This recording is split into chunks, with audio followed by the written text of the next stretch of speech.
Welcome to the deep dive. Today we're digging into something really central to American medicine, the residency system. Yeah, how doctors are trained. Exactly. And, well, you might be surprised. What if I told you that whole brutal, sleep-deprived, just soul-crushing grind? Uh-huh. What if it was essentially designed by someone heavily addicted to cocaine Hmm. and then morphine? Wow. Okay. Yeah.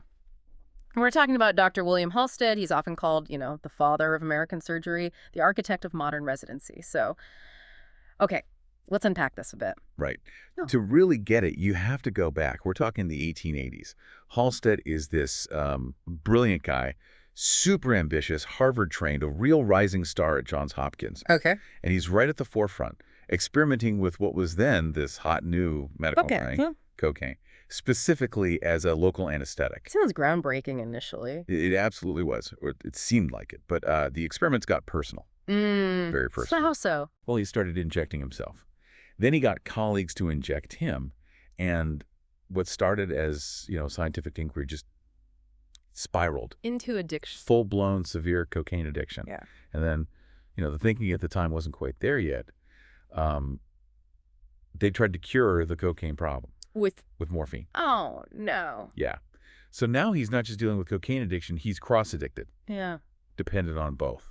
It's a complete mess, personally. Okay, but here's the kicker you mentioned. Exactly. This is the incredible paradox. Yeah. While all this is happening, this deep personal struggle, this crippling addiction, he is simultaneously building the most influential surgical residency program in the country at Johns Hopkins. That's quite the contrast. It really is. And that tension, between his inner chaos and his, frankly, monumental professional achievements, that really sets the stage for how medical training evolved in the U.S. It really is the core of it, isn't it? Because despite the addiction, Halsted was, undeniably a genius, right? Oh, absolutely. No question.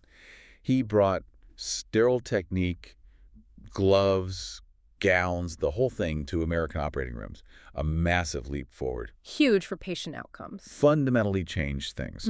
Pushed for incredible precision in surgery. He pioneered procedures like the radical mastectomy, which, was the standard for breast cancer for decades. The immense contributions, but how did the other side, the addiction, the maybe obsessive traits, the detachment, how did that get baked into the system he was creating? That's the crucial question. His personality, his coping mechanisms, they became foundational. Think about it. His demand for absolute control, this rigid hierarchy, he often made residents literally live in the hospital. Total immersion, total submission. Wow. He expected perfection, often driven by, sheer exhaustion and incredibly long hours. Work-life balance. That wasn't even a concept. It just didn't exist in his world. Because his own world was so tightly controlled chemically and psychologically, maybe?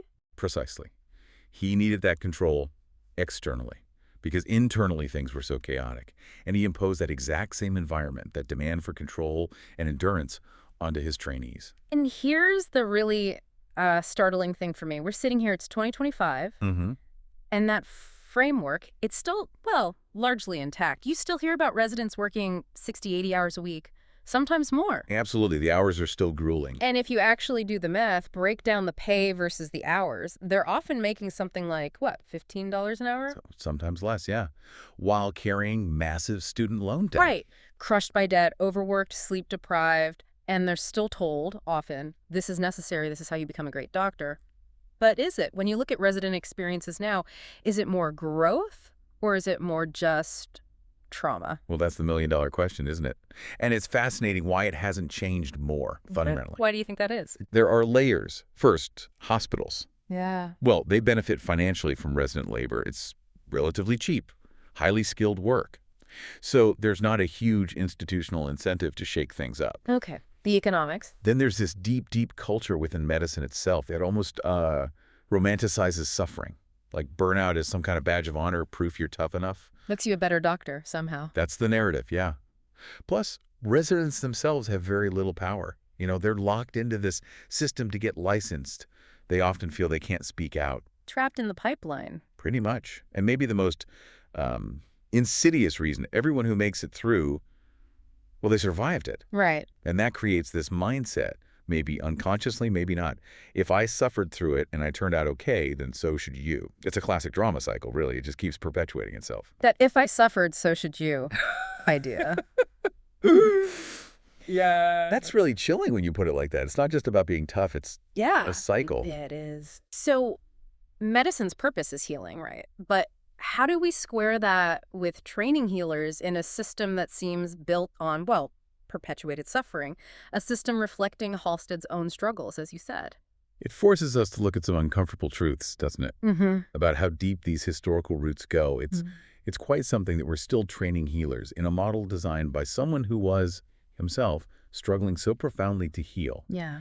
It really makes you think we need to reevaluate the real cost of this endurance test we put people through. Absolutely. It wasn't an accident that Residency ended up this way. It feels like it was built this way. By someone brilliant, yes, but also addicted and deeply flawed. Mm. And maybe we need to stop just, whispering about burnout or resident wellness programs and actually challenge why the system glorifies it. That if I suffered, so should you thing. It's not toughness, it's enabling a harmful cycle. Exactly. It's time to call it what it is. Yeah. And, this brings up a really important point for you, the listener, to consider. Great doctors. They don't need to be forged in trauma. That's a myth we've bought into. Next generation coming up, they deserve a healthier path, a sustainable way to become excellent physicians. Maybe it's finally time to, detox the system itself for a healthier future for everyone. Yeah. Something to think about.